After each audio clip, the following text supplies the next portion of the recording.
ایران میں احتجاج کی شدت، رضا پہلوی کی کال اور امریکی دھمکیاں، اصل کہانی کیا ہے؟ آپ دیکھ رہے ہیں نیوز 18 کا سوشل میڈیا پلیٹ فارم اور میں ہوں آپ کا میزبان عرفان رینا۔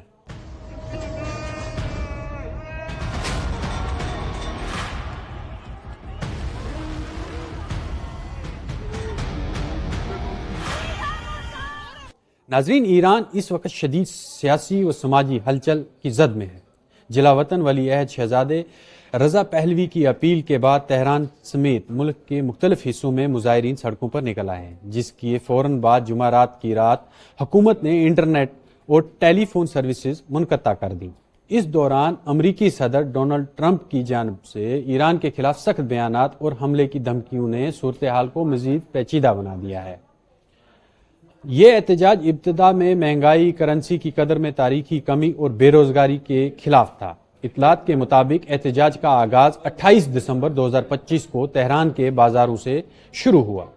ریال ریکارڈ کم ترین سطح پر گیا، مہنگائی 40% سے زائد ہو گئی، نوجوانوں میں بے روزگاری 25% کے قریب پہنچ گئی ہے۔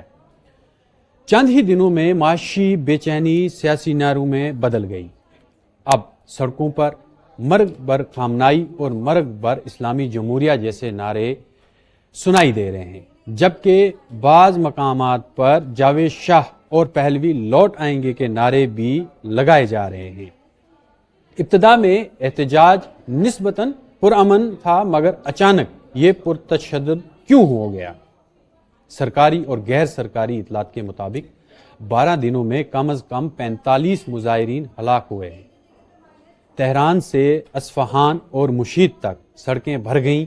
انٹرنیٹ و فون بندش کے باوجود احتجاج کم ہونے کے بجائے بڑھتا چلا گیا۔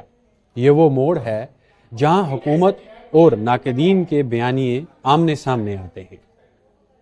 رضا پہلوی سابق شاہ محمد رضا پہلوی کے بیٹے 1989 کے انقلاب کے بعد سے جلائے وطنی میں ہیں اور اس وقت امریکہ میں مقیم ہیں۔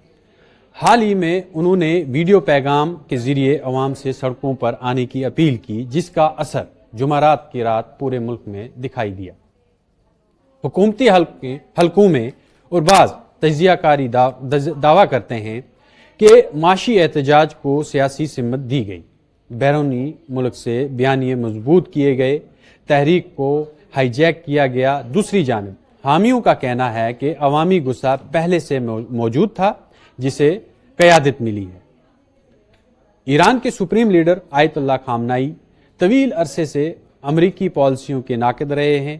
اسی تناظر میں ٹرمپ کے بیانات کو تہران میں بیرونی مداخلت کے طور پر دیکھا جا رہا ہے۔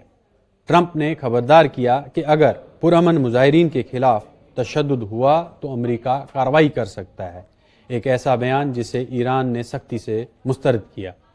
امریکہ کا یہ بیان کافی خوفناک تھا، کیونکہ اس سے پہلے امریکہ وینزویلا میں کارروائی کر کے بہت کچھ بدل چکا ہے، اس لیے اسے ناقدین بہت ہی خطرناک بیان سمجھ رہے ہیں۔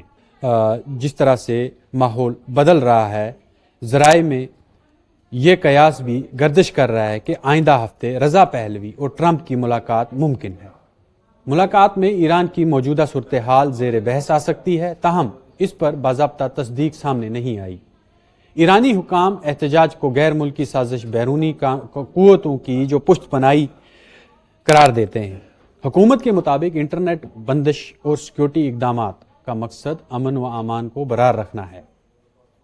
ایران میں جاری احتجاج اب محض مہنگائی کے خلاف آواز نہیں رہا، یہ طاقت، بیانیے اور عالمی سیاست کی کشمکش بن چکا ہے۔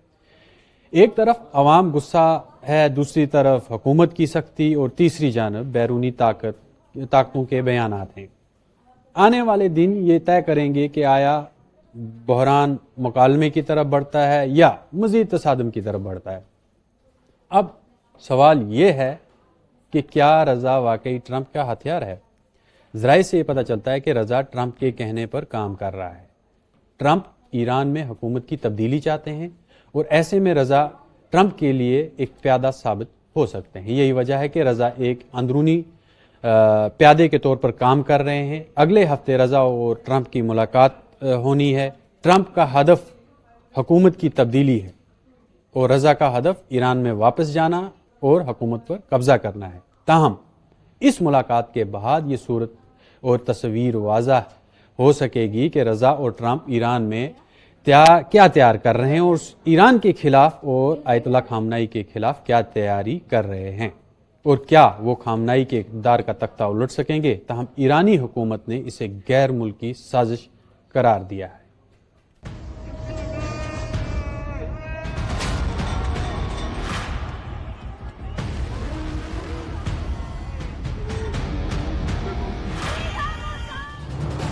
یہ ہے نیوز 18 نیٹ ورک اور آپ دیکھ رہے ہیں نیوز 18 اردو، ہماری پہنچ آپ کی طاقت۔